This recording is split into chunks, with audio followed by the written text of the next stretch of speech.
And I begin by introducing David Morgan, who is very familiar to those of us involved in maritime heritage in the UK. I first got to meet David about nearly 30 years ago in the very early days of Heritage Afloat, which was, of course, the predecessor of Maritime Heritage Trust. David's going to tell us a little bit about the history now, not only of EMH, but of MHT, because, of course, one of the great figures in maritime preservation has recently died, namely Prince Philip. And it would be wrong of us not to remember his contribution tonight. So David, who was president of European Maritime Heritage from 2017 to 2020, and involved for many years before that, is going to tell us a little bit about where we've come from. David, over to you. Okay, well, thank you very much, Henry.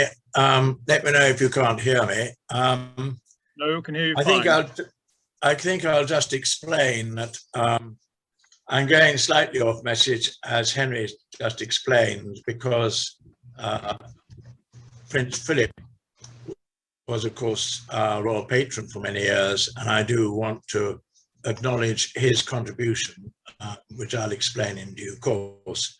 So I'm not just concentrating on the EMH factor, although I will end up focusing on that rather than on the domestic history. So in 1994, I was sailing on the SS Shieldhall around the Isle of Wight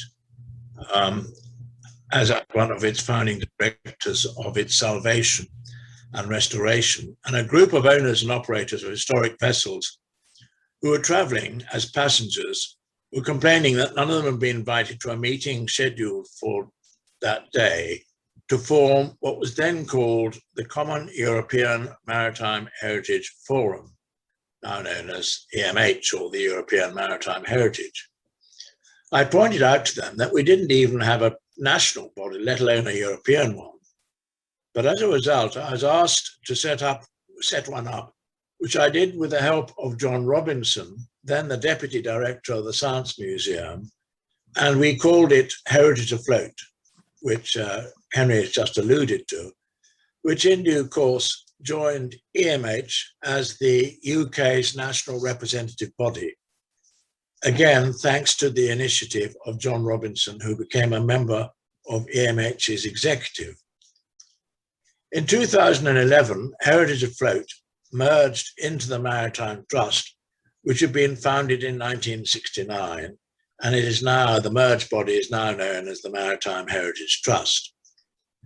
The Maritime Trust had collected and saved for posterity 23 historic vessels, including the Cutty Sark, and Prince Philip, the Duke of Edinburgh, agreed to become its royal patron and proved an invaluable supporter, especially when it came to raising money for the refurbishment of the Cutty Sark. I had been invited to join the board of Maritime Trust by Admiral Sir John Oswald, then the First Sea Lord, and later found myself to be its chairman as well as the chairman of Heritage Afloat. So it was natural that I should seek to merge the two.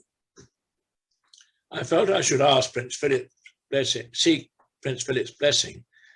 And literally, as I write this sentence, when I prepared this paper a few weeks ago, the message came through that he had died, rendering the preparation of this presentation particularly poignant. Prince Philip invited me to discuss the merger over tea, but his only comment was to say, "I can't think why I didn't do it before." Prince Philip was very much a hands-on patron. Although he was not formally a member of the Trust's governing council, he often hosted its meetings at Buckingham Palace.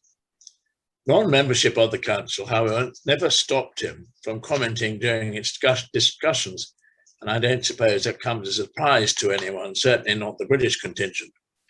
I will always remember his comments at one such meeting when we learnt that the Labour government was converting the National Historic Ships Committee into a quango, which is a quasi-national government organisation. "Well, that means they will take over our role," he said. "We might as well wind up the trust." My colleague, my co-trustees, nodded in agreement. I'm afraid I expressed dissent. I said, I beg to differ, if only for the purpose of debate. Why should anyone disagree with me, he asked.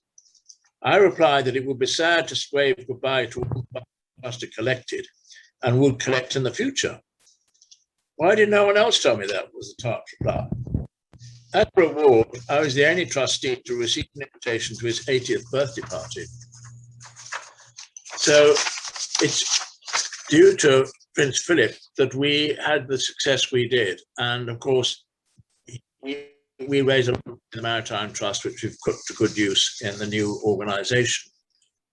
If I may now go on to the foreign affairs, I should start with saying that the first involvement in overseas affairs was in persuading the International Maritime Organization, based here in London, to support reciprocal recognition of national safety requirements. EMH held occasional meetings and seminars and also set up a safety council. It established a cultural council as well, which played a leading role in setting up the Barcelona Charter, which itself was based on the Athens Charter drawn up for the benefit of the built heritage in 1921, and followed in turn by the Venice Charter of 1964. The Barcelona Charter established ground rules for the conservation and sympathetic future use of historic vessels. And as an addition here, may I just say that it's been adopted in places as far afield as Australia and the Americas. So it has been a success. Anyway, I digress. Over the years, the Maritime Heritage Trust has participated in EMH conferences and meetings. In the early years, it concentrated on European concentration. However, it seemed more recently that there was friction between one or two of our continental colleagues, not helped by overdominance by one or two countries. In 2017, I attended a meeting in Bremerhaven, Germany, not entirely unknown to Thomas Hopper, when this friction burst out into the open. Both Germany, represented by Thomas Hopper, and the UK, which I represented, intervened to stop a civil war. As a result, Thomas and I were invited to take over. To our amazement, we realized that the EMH had no formal constitution. In fairness, its informal rules had worked quite well over 24 years of existence. But we also learned that we were not eligible for EU grants unless we had a formal constitution for over 3 years. And so that was last August that came into being. And we took advice from a very eminent Dutch lawyer recommended by our Dutch colleagues, who drafted a new constitution enabling us to register as an incorporated society registered under Dutch law. One of the first things we did was to halve the subscription rates, as some national bodies, particularly those in Southern Europe, mostly on the Mediterranean, could not afford to join. At the same time, we cut our costs, primarily by reducing the number of national representatives whose cost sweep of attending EMH meetings were met by us, the EMH. But notwithstanding this, I was keen to seek ways of increasing our income other than by subscription. For this reason, I entered discussions with Jan van Westerman, a German member of the German organization, to seek a sponsor who would be prepared to support the maritime heritage sector. Jan introduced Thomas and me to an international company based in Hamburg, ironically, led by a British chief executive officer. As a result, we have established a charity under German law, but sadly this coincided with the onslaught of COVID-19 restrictions. But they did pay for the cost of us setting it up, and I'm assured that they will continue their support for us. I have since retired as president of EMH due to an accident last year, so I rely on Scott Pereira as the Maritime Heritage Trust representative at EMH, and Brian Corbett as our nominated trustee on the Charity Board of Advisory Trustees to keep our flag flying. I think I've spoken probably for quite long enough, and I now pass the helm over to Thomas Hopper, who is EMH's Vice President and Honorary Secretary. So I don't know whether I hand back to you, Henry, but I'll leave you to introduce Thomas. Thank you very much, David. We will just give me a moment or two to change the slides, and then we can restart with Thomas. Thank you. And just on cue, our current lead representative is about to join us. So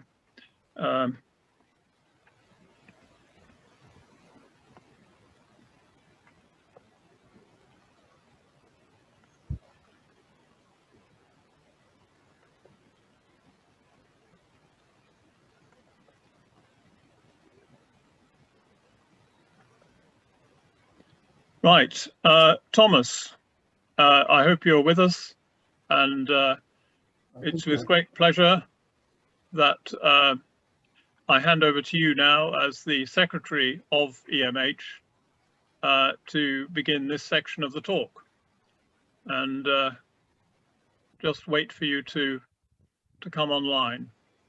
Thank you very much. Can everybody hear me? Is it working? Yeah, we can see you and I can hear you. Great, thanks. Well, just to start with, I'm a bit frightened by David's introduction because he called me the Honorary Secretary of EMH.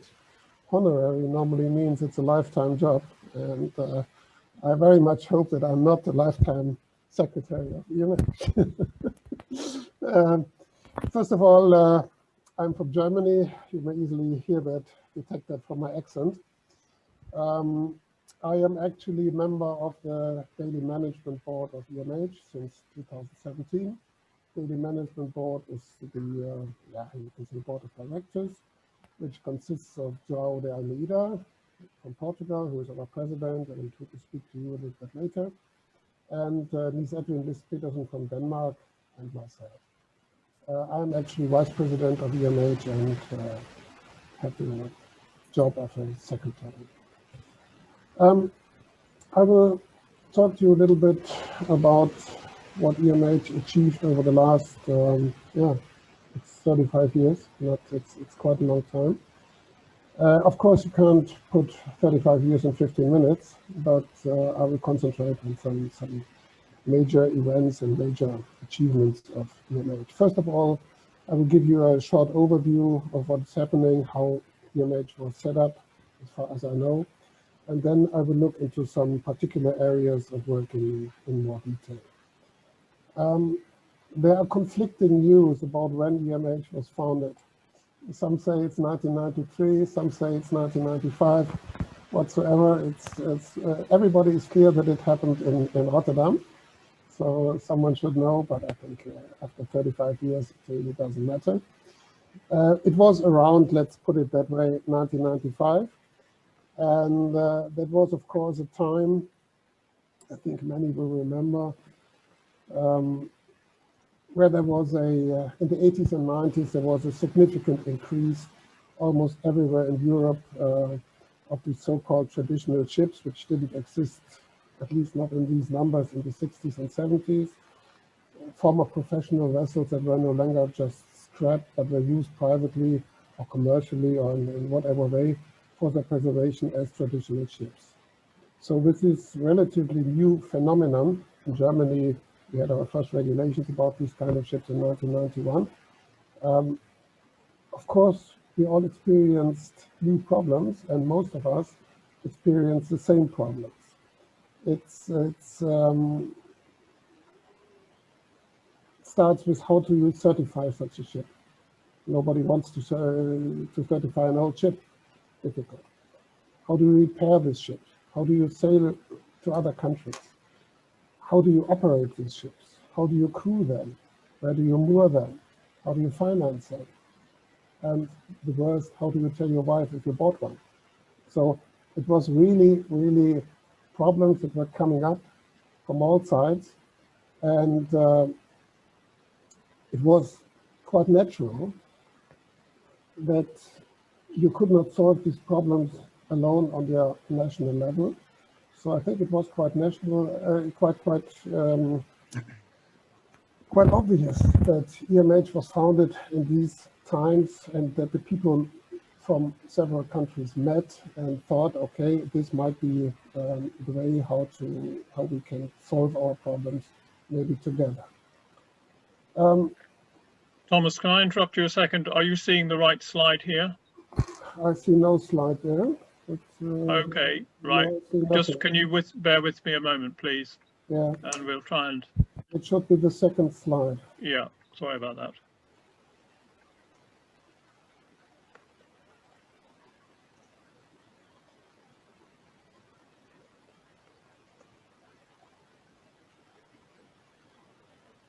Have you got a slide up now?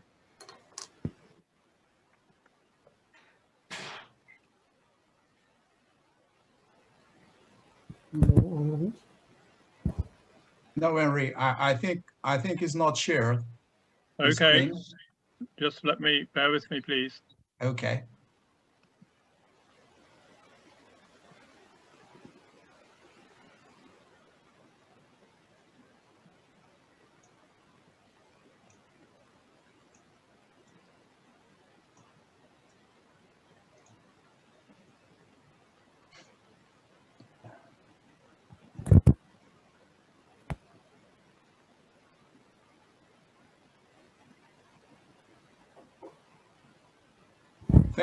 Thank God you know the history of image by art, Thomas.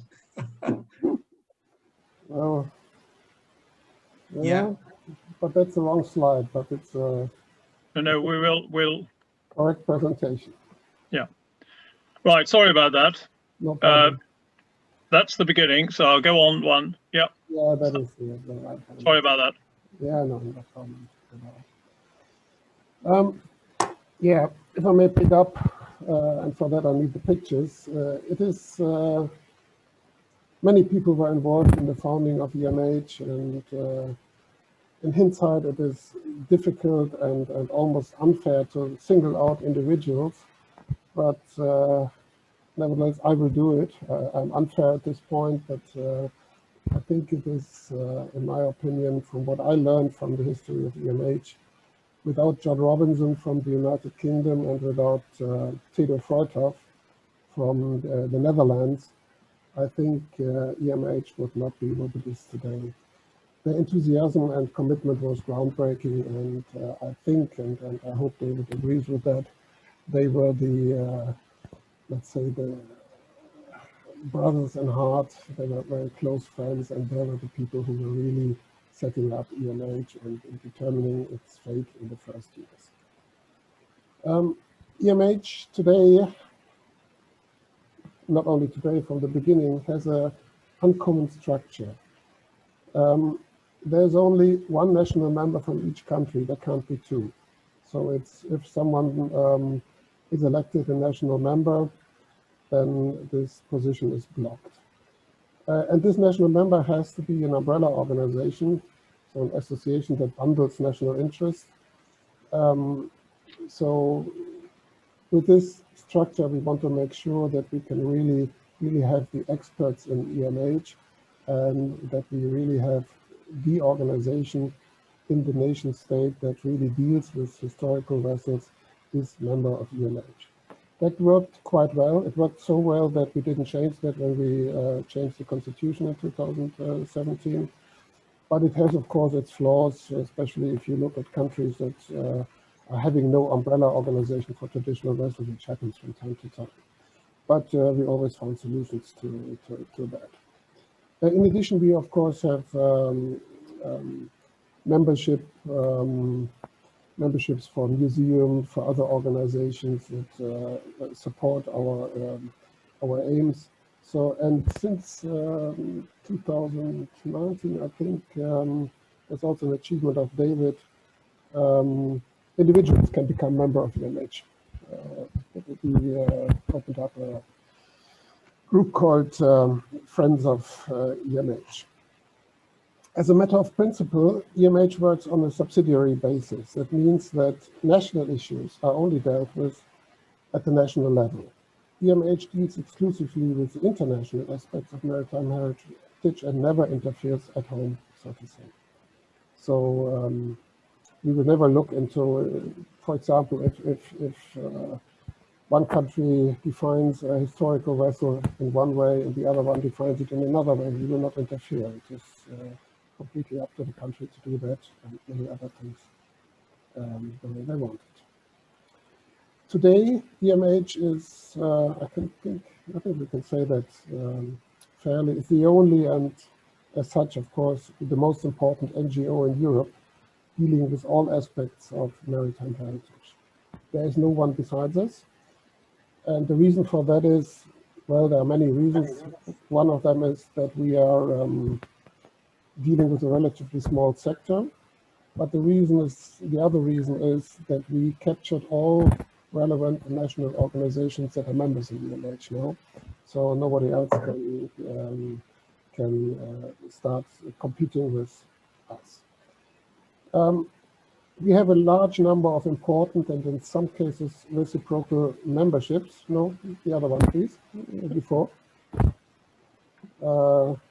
And there you can see the abbreviations of some of these organizations. It's a bit, I will not go through to this in detail, but what I can say is that EMH now after 35 years is a very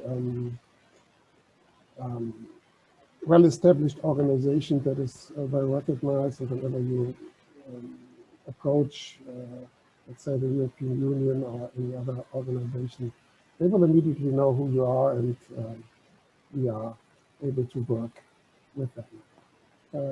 Could you change to the next slide, please? Yeah. I will now come to some, let's say, more specific areas of our work. The most important is, of course, culture. EMH is working through so-called councils, and we have a cultural council, which is the biggest council we have, and yeah, you could say it's in some ways it's the most important council, because culture is, of course, in the center of what we are doing.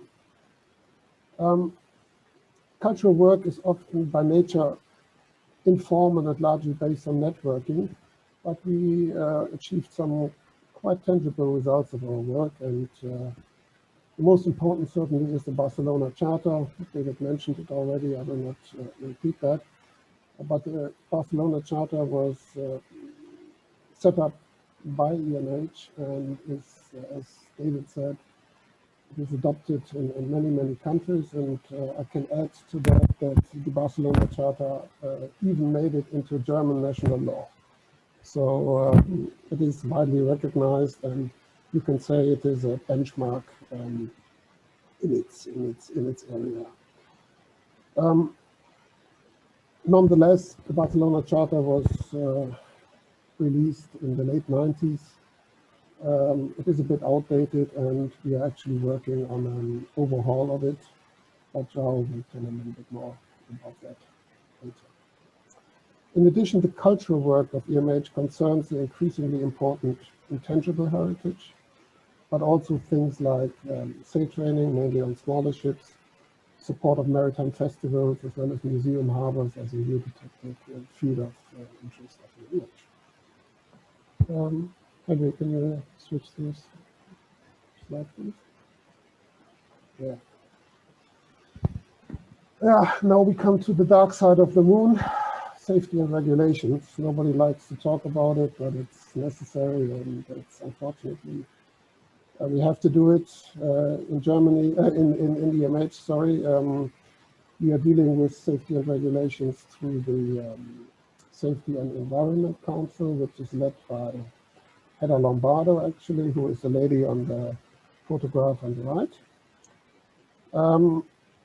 The basic problem, I think I don't have to explain that, all of you know that. The basic problem is simple: old ships cannot normally not meet modern safety regulations. That's a simple start, and the solution to that is getting more and more complex from year to year. And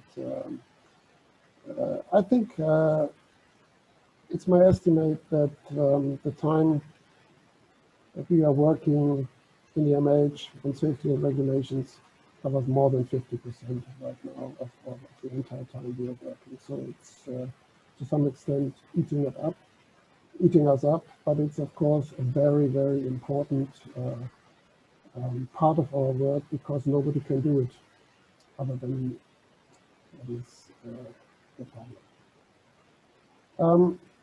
However, I will not go into detail, because then we will talk about hours just about safety and regulations. If you have any questions about that, we can deal with that in the discussion later. But however, I would like to point to two significant achievements of EMH in this field. The first is the so-called Wilhelmshaven Memorandum of Understanding, which was first signed in 2000 and revised in 2005.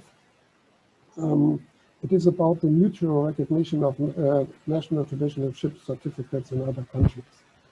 And in my humble opinion, and I can easily say that because at that time I was not involved in EMH, in my humble opinion, this represents the most important singular achievement of EMH's entire work. Imagine getting maritime authorities from, at that time, 8 countries together, discussing with them a legal text and having them undersigned this legal text is an outstanding achievement. And this was, you can say, 90% an achievement of EMH and the people who were leading it at that time.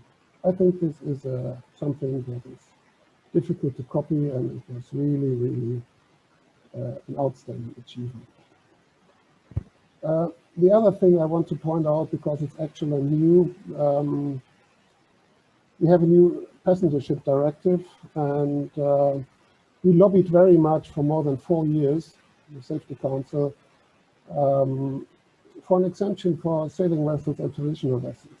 On the picture on the right-hand side, you see us for a date with the European Commission, but we were also in Strasbourg, and we did a lot of lobbying, and the lobbying was quite successful, because in the passenger ship directive that has just been released a year ago, it is made clear that we now have a new exemption for sailing vessels from modern safety rules, which is very important for us. We do no longer have to discuss whether sailing vessels with engine are propelled by mechanical means or not. This is a clarification which helps us a lot on the national basis, and that again is a success of our work in EMH on the legal basis. One note on the situation on the inland waterways. As you may know, safety regulations differ very much between seagoing vessels and inland waterway vessels. For a long time, we didn't really deal with the situation on the inland waterways, but now we do. We have an Inland Waterways Council, and that is very important, because actually on the level of the Chesney Committee, which is the successor of the so-called Rhine Commission, they are actually negotiating conditions for traditional vessels, which is very important for us. And EMH is a so-called recognized observer of the Chesney Committee, so that gives us some strength in the discussions, and quite a good formal position. Just as a side note, I just read 3 weeks ago that the British government has also applied for joining the Chesney Committee as a recognized observer, so they are following up with us. That's great. Again, I don't want to go more into detail at this point, but these examples show very much that a purely national approach would have had no chance of even being noticed at this level. If we, with a relatively strong national organization in Germany, would have gone to Brussels at that time and would have started lobbying some regulations, they would simply send us home, go to your government, and your government can tell us. But as an international organization that represents a lot of countries, that represents the industry, and EMH does this. They received us with open arms. They listened to our arguments, and at the end of the day, they followed us in this situation. So only a pan-European organization like EMH can do this. Next slide, please. Henry? Yeah. The next one. Yeah, seems to be a bit unresponsive at the moment.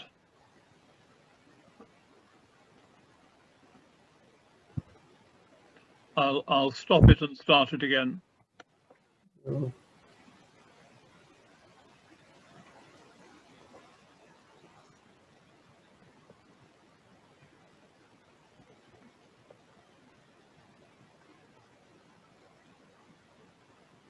Well, I can possibly start because it's the next slide is without a picture, and it's just about funding, about money. I think they always spoke about funding in EMH, but never achieved it, and it was a big problem since the beginning of EMH. EMH was, maybe due to its organization with relatively few members, always quite expensive to join. David told already that in 2017 we cut the membership fees in half, but of course that caused a lot of, or potentially caused problems with the funding of EMH. So the question of how to fund our work, but also how to fund projects from our members gained more and more importance. And so in 2017, and that is also maybe David's achievement, we tackled the problem for the first time in a structured and serious manner. We started by, that's the next one. We started by transferring EMH into a legal entity. Yeah, there we are. Apologies. No problem. The first step was to set up a legal entity, which happened in August 2017. And the second was to set up a charitable foundation, which we did in 2019, and which is fully operative and fully acknowledged since January 2020. So that again is one of the big achievements from David's time as a president, the formalization, the formal legal status of EMH, as well as the setup of a fully working charitable recognition foundation operative all over Europe and recognized. And as it is in life, sometimes whenever you have the structures, the money follows. You already got a donation, which did not only cover the funding, the setup costs, but are a bit higher, and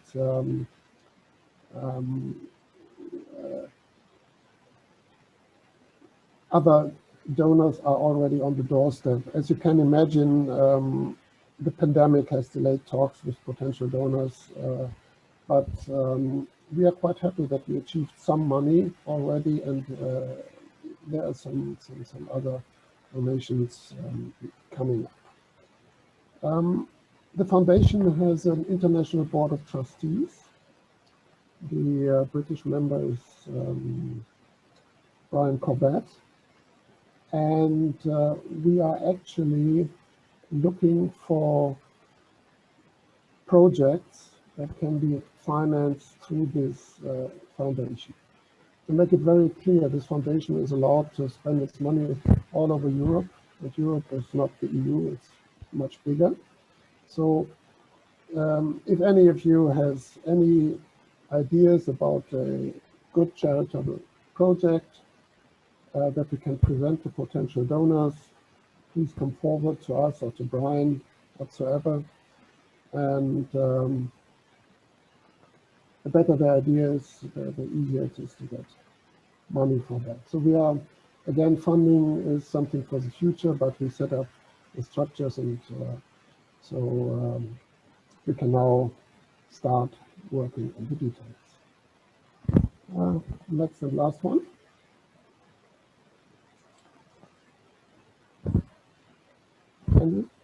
Yeah, it's being rather sticky tonight.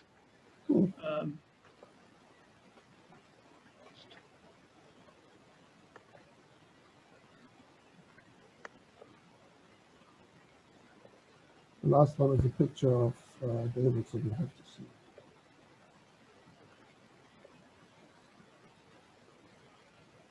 Yeah, there we are. So that was my, let's say, short tour through EMH in the past. You cannot compress 35 years in 15 minutes, or how long it took, I don't know, without forgetting or skipping many issues. So please apologize for that. This was really a race course through EMH. But I will not leave the floor without stressing that networking is, and still was always and still is, the most important and also the most effective tool of EMH. And this networking, which we were very good in, suffered enormously from the pandemic, and we need to reinstate that as soon as the general situation allows it. Then we can again join forces, exchange experience, make friends again, which we did very successfully in the past. And now I would like to hand over to Zhao directly, our president, who will tell you about our visions of EMH in the future. Thank you.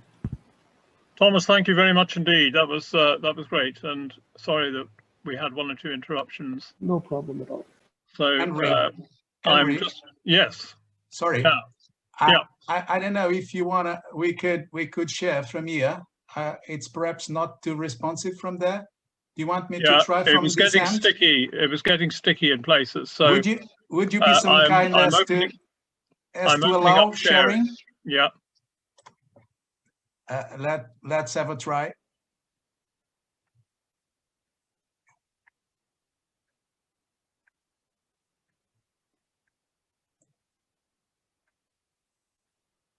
I think you have to accept it, right?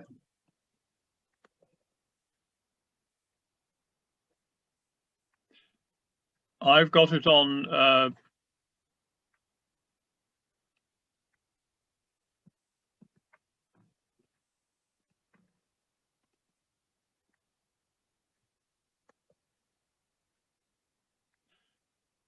multiple participants. So okay. Unless it's not allowed in this configuration, I don't know. Well, if not, shall I go back to mine? Please do. Yeah. No worry.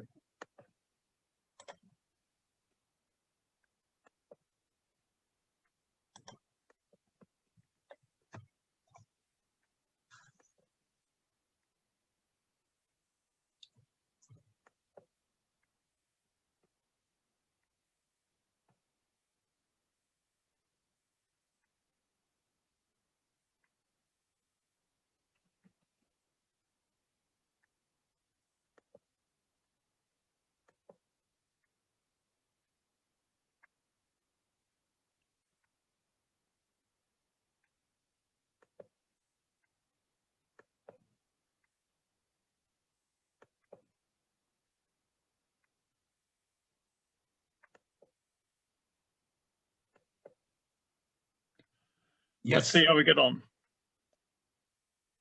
Thank you, Henry. Far away. Thank you, Zhao. Okay, may I start? Please do, yes. Introducing you as the new president of EMH, Zhao de Almeida. Thank you, Henry. Well, I'd like to start by telling you that it's an enormous honor and pleasure to address you all tonight before our UK national member, the MHT, Maritime Heritage Trust.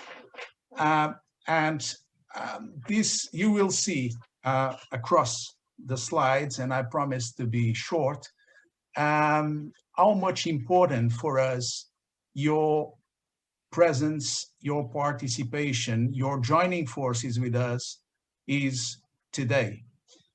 A second word to thank all my predecessors, here represented by my dear friend David Morgan, for having done such a sterling job over these years. As a matter of fact, David and Thomas, my dear colleague at the Daily Management Board, has also stressed it. You did, in fact, an extremely important job all over the years. Everything I will share with you about the future wouldn't have been possible with this work being done by so many fellows, and especially in the very last decade, where the EMH has progressed in several fields. So thank you. But I have also to say that although David has handed the helm of EMH to me last October, is of course far from retiring, and I very much count on his guidance and advice still today and in the future as well. So thank you, David, for your hard work. Thank you to all my predecessors. Having said that, allow me to, well, please, Henry, could you? Okay. Basically, of course, I'm not a visionary, but we need some kind of vision. And even before we go into any kind of formulation for the EMH vision in strategic terms, I have to tell you that my statement here, the one I'm reproducing what I said last October in our General Assembly, when I took the helm from David.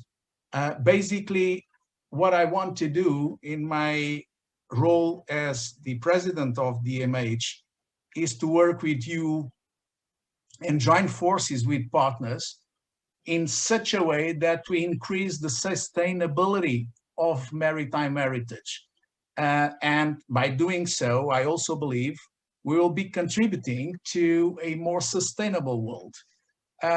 It might sound a little bit like a statement from a politician, but you will see that we are going to try to translate this very general, very broad statement into action. Henry, please. Well, and we started to put up an exercise for compile some strategic directions or routes. Please make no mistake, it doesn't mean that the EMH was having no strategy. The point is that we need today to communicate and to summarize it on a very understandable way for many, many new targets.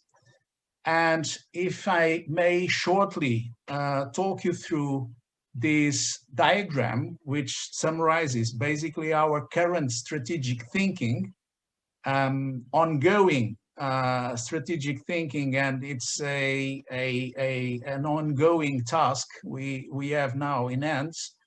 Basically, we start from the bottom with internal activities and tasks, and they are basically related to modernizing and strengthening the organization.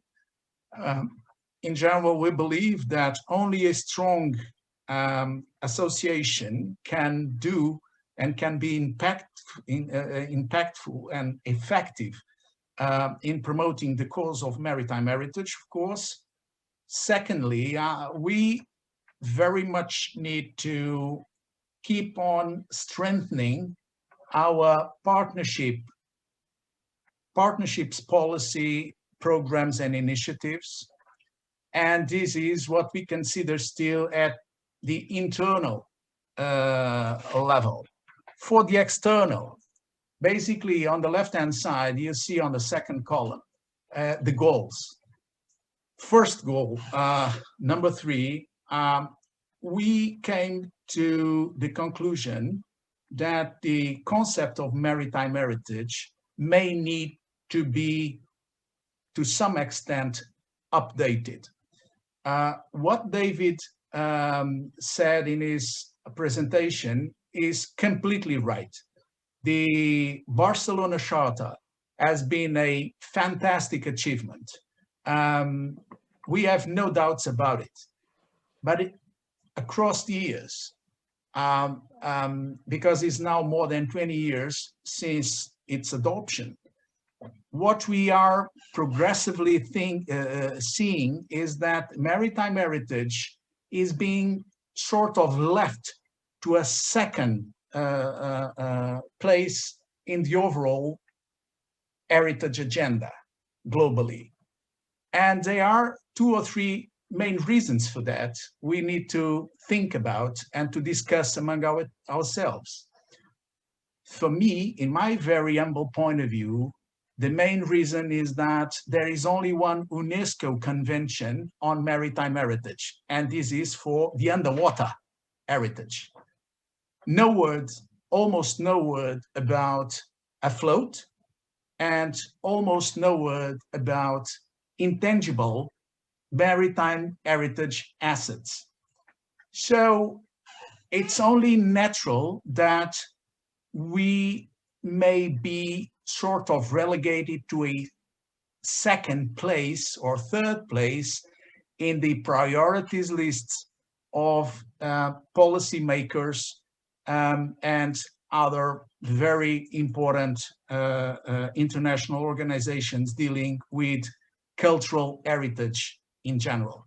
So our idea about the Barcelona Charter is to keep the part we already know, which has been brilliantly devised, brilliantly drafted, and to add up, especially on the immaterial, intangible assets, and also to come up with some retouch of the maritime heritage concept.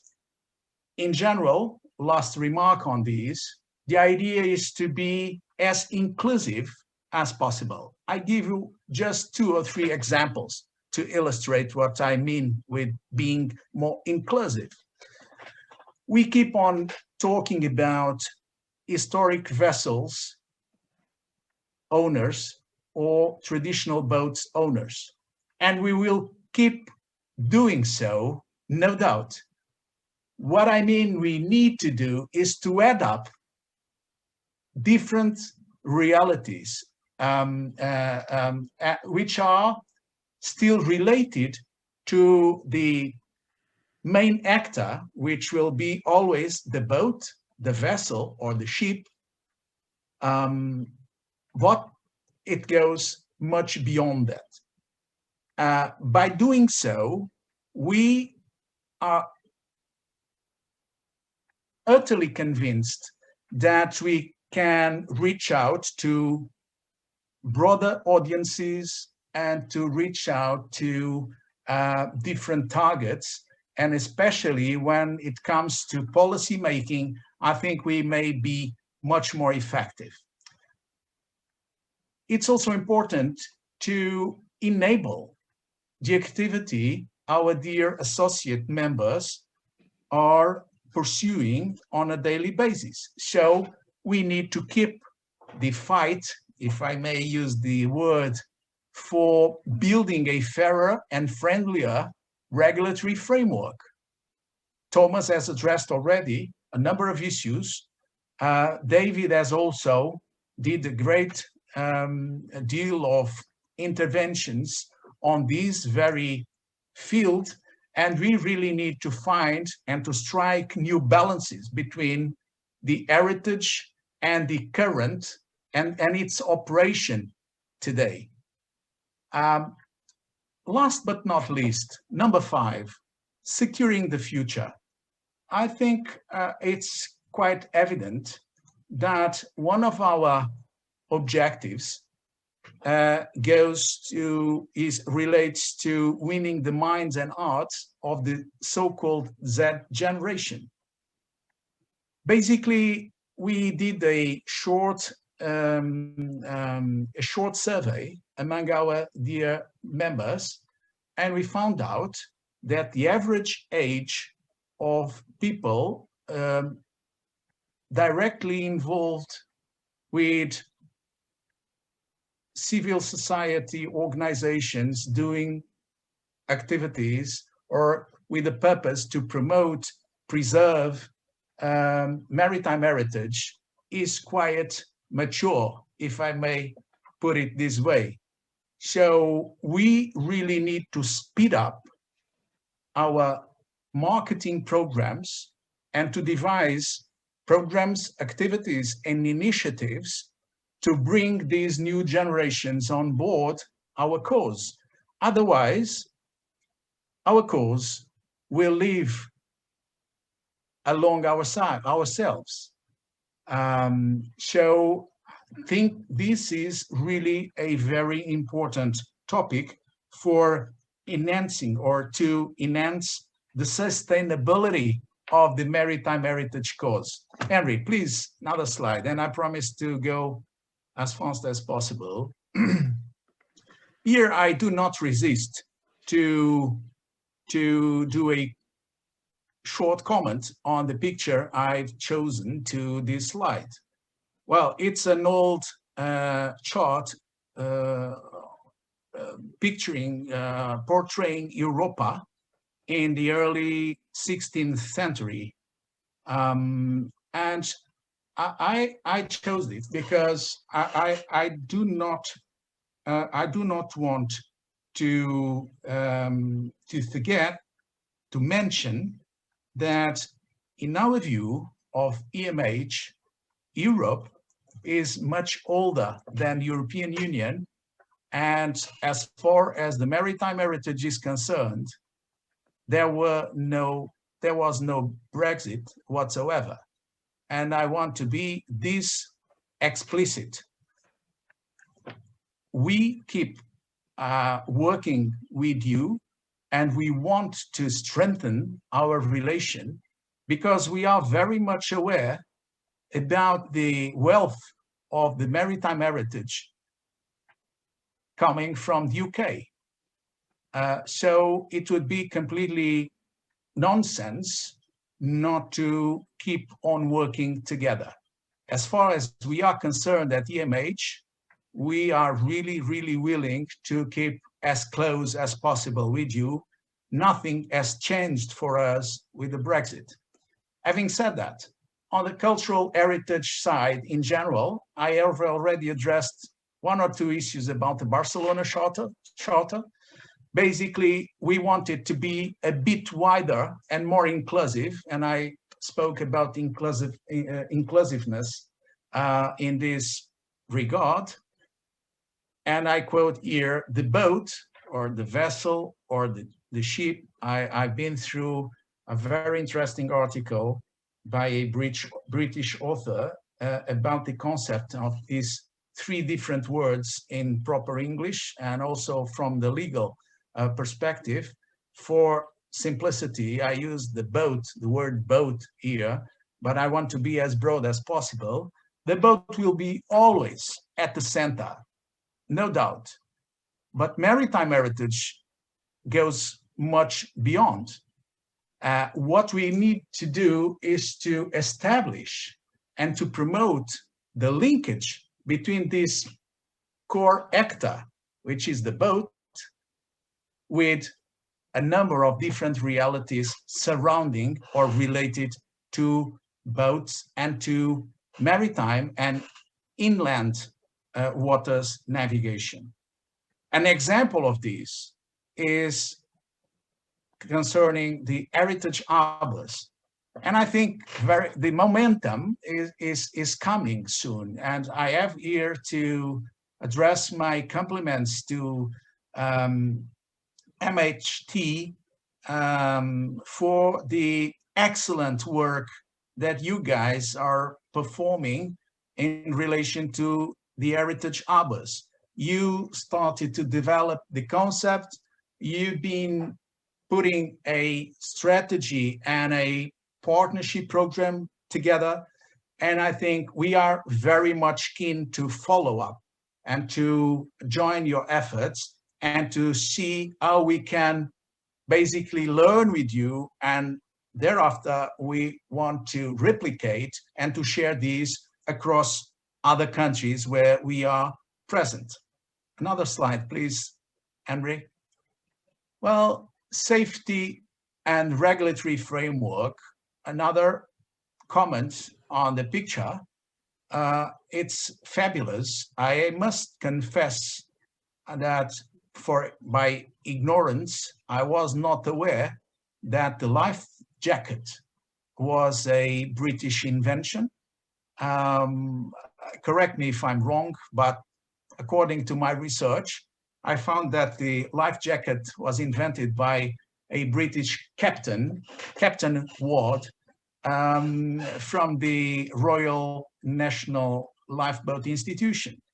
And I think this is great, and it shows, as many other examples about the value of the UK in the maritime heritage scene or area. Well, on the safety and regulatory framework, but I chose this picture because the problem with safety and the regulatory framework is, again, the need we have to strike a balance between to adopt new and up-to-date safety rules, devices, tools, techniques, and still to operate boats or vessels which have been built and operated in completely different times and eras. I give you an example, and I think we have to be reasonable, first of all. Of course, there is no reason to sail a 16th century ship a caravel from the Vasco da Gama army without wearing a life jacket today. What's the reason? No reason whatsoever. But what's the reason for adapting this vessel, this replica, in such a way that it becomes something else and not transmitting or sharing the initial identity of this asset as we wanted to do with the replica? To strike a balance is really the key when we talk safety and regulatory framework for the maritime heritage. We are in the now preparing a white paper on solutions for international travel on traditional boats and historic vessels. We are very much aware about the difficulties whenever we invite discussion about these concepts. What a traditional boat is, what an historic vessel is something different. Okay, we are very much aware of the background of these discussions, but we have the damn duty to keep on with this topic. And for that, among other initiatives with other partners, we will be addressing the International Maritime Organization based in London, as you know, to discuss some issues relating to safe operation of traditional boats. And we will also keep the existing dialogue with European Union and other states of Europe on harmonization of the regulatory framework. Again, a thank you for those who made the Memorandum of Understanding possible a couple of years ago. An excellent job, I'd say. Henry, please. On the environment, again, the very same issue. How can we strike a balance? Because let me tell you something. There is nothing wrong with having a replica of a very old boat or ship or vessel in a museum room. Nothing wrong if the alternative is not to have anything. But whenever we have a replica or a preserved or a boat that has been rebuilt, even if it is, even if it was very, very antique, again, the problem here, and what we have to do is strike a balance between having a number of these boats and ships which represent a vivid testimony of the initial reality, or not to have, and to try and adapt as much as possible without decharacterizing the vessels, to adopt and adapt to new rules and standards.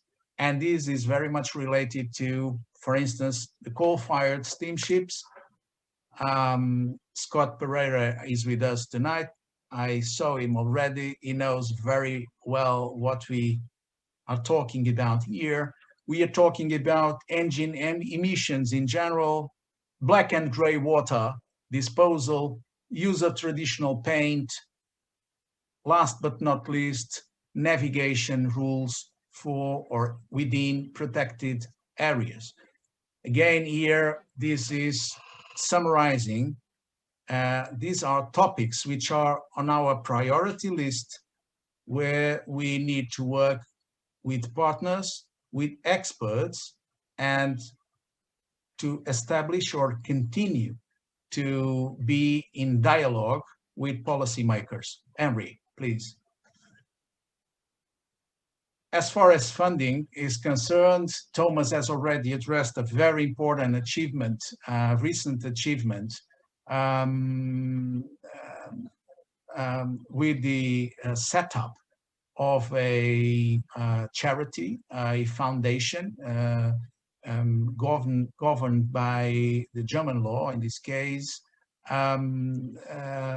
As far as the funding sources are concerned, we are very much thinking about the EU project-based funding, of course, as possible fundable projects.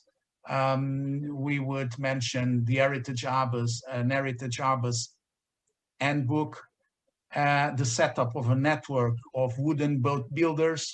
I know you have at MHT a very important association or a partner from this sector, the wooden boat builders. We are also very much concerned with the need for promoting the rebirth of endangered heritage crafts. One of these days, in many of our countries, we will really struggle to find anybody with the necessary expertise to do the most common maintenance to old or classic boats, for instance. We are also thinking about an EMH patron program, focusing on restoration, preservation, research, outreach, and education. And we would really like to do all these directions or fields. They make sense altogether. It's quite ambitious, but it's highly needed, I'd say. Finally, sponsorship agreements for special events or programs. Well, among other innovative ideas, there's a lot we could do with promoting sailing with vulnerable groups, namely youngsters. I think it's also important to showcase the social inclusion perspective of maritime heritage, in addition to the environmental perspective, which is very much in the EU agenda today for the cultural heritage in general. But again, they are very much thinking about monuments and inshore sites. No word about what I call the wet area of cultural heritage. So we really have to fight in a positive sense to regain a place in the policy making agenda internationally, because you can do the exercise. I'm not really exaggerating here. If you go out of the maritime heritage community, which is very much groups like us tonight, you will struggle to find the word sea, maritime, boat, vessel, ship, sailor, wooden boat, etc., in all policy documents, etc., etc. So I think we really need to strengthen our organizations to keep this fight ongoing. Henry, please. I'm about to finish. Well, there's a lot, of course, to do if we really want to pass on to future generations. Actually, even if I risk to do some pro bono advertising, I do not resist to quote here one of the most famous advertising campaigns of the watch industry ever. It is now more than 40 years. Is very much related to heritage in general, because there's a watch brand that came up with a very interesting advertising claim. They were saying, you never actually own a, and then the brand, the watch brand, you merely look after it for the next generation. It's brilliant. It's basically summarizing in a very, very nice way our role as maritime heritage, as people concerned with maritime heritage. We actually do not own any of these heritage assets. We look after them to pass on over to the next generations. But on a daily basis, again, what we have to do, well, we really want to expand to more countries and more organizations in each country. I must confess something tonight. I didn't even share this with my dear fellows at the Daily Management Board. I would really like to visit you in UK, MHT, and to, well, pandemic allowing, of course, to discuss very concrete ideas and to share ideas and to come up with practical suggestions on how to reach out to more organizations. We really need to be stronger, and we are not really happy with the fact that we have one very important national member on board. We really want to go further, I'd say deeper. There's a capillarity in each country we need to look after. And so not only to expand to more countries, but to more organizations in each country. And of course, we need to organize events like these. I've been following your events recently on these webinars, and I must congratulate you for brilliant organization and very, very interesting topics being addressed. We are looking very much to do more or less the same. And we, of course, need to adopt a new communication strategy and policy if we are to reach out and if we are to win the hearts and minds of the Z generation. Otherwise, we will be really not heard by those audiences. Last but not least, I think we have this challenge in common, my dear friends. We need to further professionalize the European Maritime Heritage Association.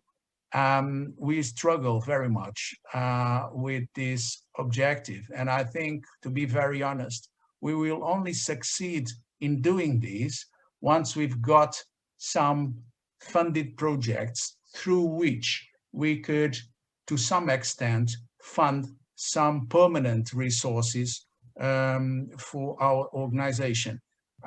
Also on this, we have, I think, a lot to learn with you from the MHT. And I think this was my very last slide, Henry, just for say yes, okay. So thank you very much. We will be really open and willing to exchange, to cooperate, and even before that, we are really looking forward to keep learning with you, because you are very, very much experienced in these maritime heritage related activities. Thank you so much. Yeah, thank you very much indeed. That's a very thought-provoking and challenging mission that you've left us with.